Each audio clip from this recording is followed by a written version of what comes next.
আজকে বিএনপি 7 নং ওয়ার্ড কর্তৃক কালিয়াকৈর উপজেলা পৌর বিএনপি 7 নং ওয়ার্ড কর্তৃক আয়োজিত এই ইফতার মাহফিলের সম্মানিত সভাপতি মৌচাক ইউনিয়নের সাবেক চেয়ারম্যান কালিয়াকৈর উপজেলা বিএনপি সিনিয়র সহসভাপতি জনাব নূর শিকদার সহ আরো উপস্থিত আছেন।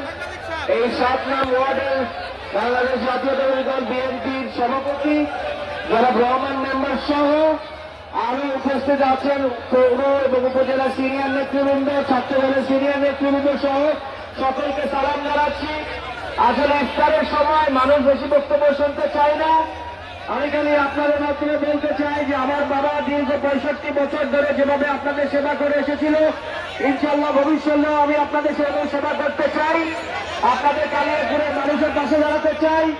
আপনাদের ভালোবাসা ছাড়া আর আপনাদের পাশে দাঁড়ানো ছাড়া আমার কোনো যাওয়া দরকার নাই।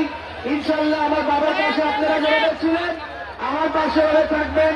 এবং আপনাদের সকলকে আমি আমার নেতা জনাব তারেক রহমান সাহেবের পক্ষ থেকে সালাম জানিয়ে, আমার পিতা শহীদ আমির আহমেদ সিদ্দিকী সাহেবের পক্ষ থেকে সালাম জানিয়ে আমার বক্তব্য শেষ করছি।